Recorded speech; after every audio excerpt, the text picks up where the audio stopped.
Returning from service in World War II as the captain of a PT boat, John Lester Mee had trouble settling down as a lawyer in Chicago. He had always been a restless child, his father said later, and inclined to impetuous decisions. Other people described him more as mercurial, sadistic, and perverted. There is no doubt that Mee liked adventure, and that included his choice of women. Before he left for the Pacific in 1941, he wed a Chicago dancer named Mary Dixon, whose stage name was Marilyn Drake, and they remained married until his death at the hands of his mistress aboard his refurbished yacht in Havana Harbor in 1947.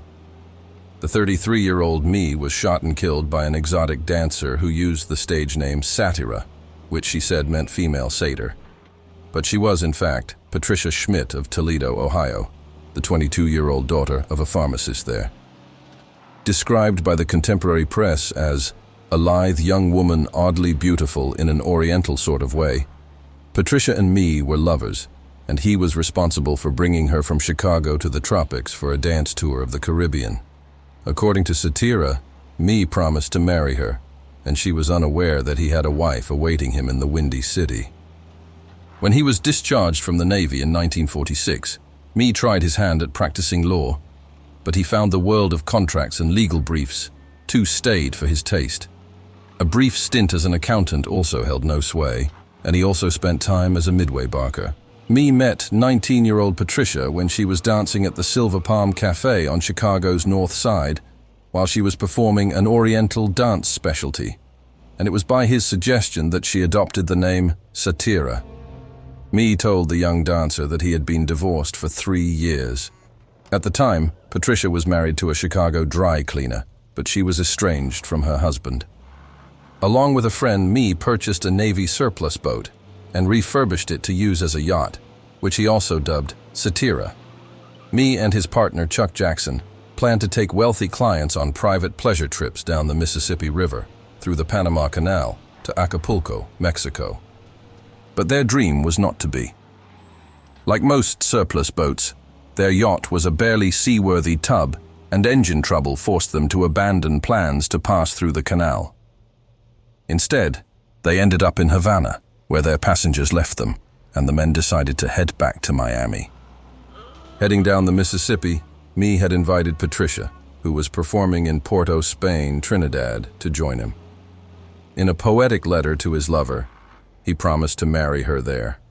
Unbeknownst to her, he had also invited his wife Mary to join him in Miami.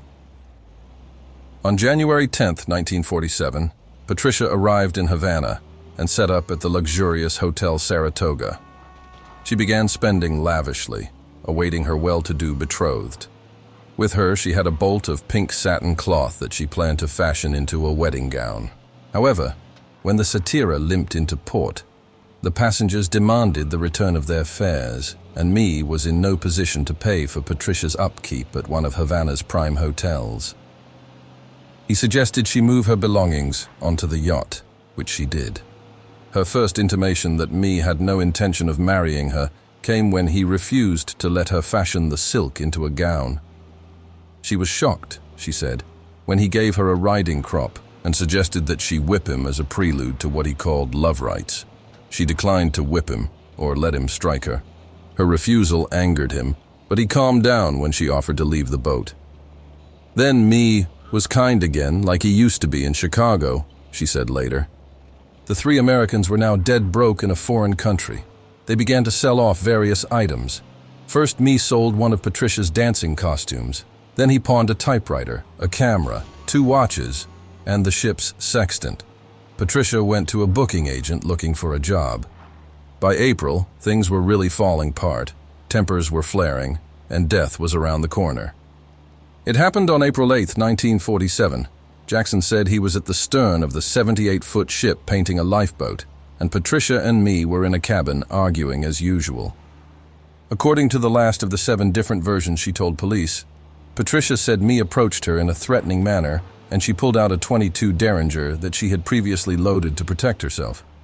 She said he had beaten and kicked her over the past few weeks and had finally ordered her off the boat but refused to return her clothes.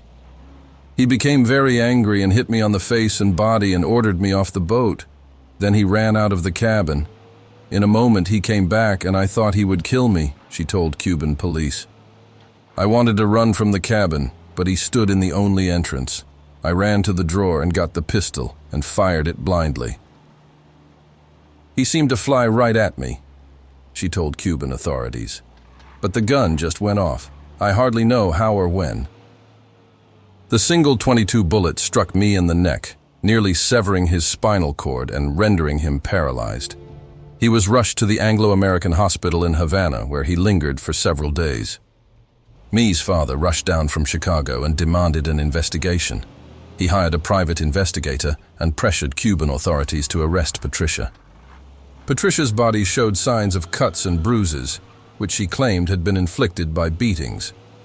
However, after she was placed on trial, the Cuban court closed her trial while she was on the stand to testify about Me's unusual sex practices.